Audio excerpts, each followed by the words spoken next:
নমস্কাৰ সকলোকে আমাৰ জ্ঞান একাডেমি চেনেলটোত পুনৰবাৰ স্বাগতম কৰিছোঁ। আশা কৰোঁ সকলোৱে ভালে আছে। হয়, আপোনালোকে ঠিকেই চাইছে, যোনটো থাম্বনেইল আছিলে 2025ত হ'ব গৈ আছে আসাম টেট।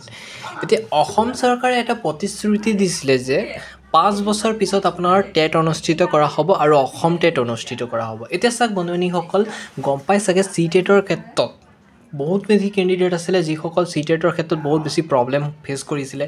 তো বহুতৰ চি টেটত মানে উত্তীৰ্ণ হ'বলৈও প্ৰব্লেম হৈছিলে। এতিয়া মেইন কথাটো হ'ল যে আপোনাৰ অসম টেট হ'ব নেকি 2025ত। কিন্তু গভৰ্ণমেণ্টে যে এটা প্ৰতিশ্ৰুতি দিছিলে আপুনি গম পাই চাগে, আগতো পেপাৰতো দিয়া আছিলে 5 বছৰ পিছত অসম টেট অনুষ্ঠিত হ'ব। ঠিক আছে না? এতিয়া চাওক গভৰ্ণমেণ্টে এলাউ কৰিছে, যোনটো এতিয়া নতুনকৈ আকৌ 4000+ ভেকেঞ্চি ওলাইছে। আগৰো 5000+ ভেকেঞ্চি আছিলে। তাত আপোনাৰ চি টেটৰ লগতে অসম টেটৰ কেণ্ডিডেটসকলেও ধুনীয়াকৈ এপ্লাই কৰিব পাৰিছিল। এতিয়া আমাক এটা মানে প্ৰশ্নৰ উত্তৰ লাগে যে অসম টেটৰ অনুষ্ঠিত হ'ব নেকি 2025ত। বহুতে কুৱেশ্যনো কৰি আছিলে। গতিকে বন্ধুসকল, এটা ভাল খবৰ বুলি ক'ব পাৰি। অসম গভৰ্ণমেণ্টে যিহেতু প্ৰতিশ্ৰুতি এটা দিছিলে আৰু প্ৰতিশ্ৰুতিটো সফল হ'ব গৈ আছে। 2025ত মানে টেট অনুষ্ঠিত এটা হোৱাৰ কথা আছে বন্ধুসকল। আৰু এই টেট অনুষ্ঠিত হোৱাৰ কথাটোৰ ক্ষেত্ৰত কিছুমান কেণ্ডিডেটে দাবীও ঘোষণা কৰিছে। এতিয়া আমাৰ মেইন কথাটো হ'ল যে ইয়াৰ চিলেবাছ পেটাৰ্ণটো কেনেধৰণৰ থাকিব। আপোনালোকে এতিয়াৰ পৰা পঢ়া শুনা কৰিব লাগিব বন্ধুসকল। মই আপোনালোকক আগতেই কৈ দিছোঁ, কাৰণ আপোনালোকে যদি এতিয়াৰ পৰা নালাগে পিছৰ পৰ্যায়ত অসুবিধা হ'ব।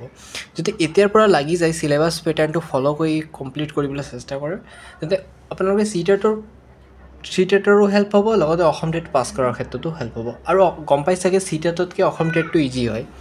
চি টেটতকৈ অসম টেটটো কি হয় আপোনাৰ অলপ ইজি হয়। গতিকে আসাম টেট বা এ টেট পাছ কৰাৰ ক্ষেত্ৰত ইমান টাফ নহয়, আপোনালোকে ধুনীয়াকৈ পাছ কৰিব পাৰিব। আমি এই চেনেলটোৰ ফালৰ পৰা আপোনালোকক আপডেটবোৰ দি থাকিম, অসম টেট কেতিয়া অনুষ্ঠিত হ'ব।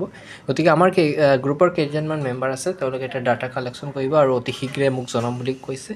জনালে আপোনালোকক অতি শীঘ্ৰে মই চেনেলটোৰ ফালৰ পৰা জনাই দিম অসম টেট কেতিয়ালৈকে অনুষ্ঠিত হ'ব পৰা সম্ভাৱনা আছে।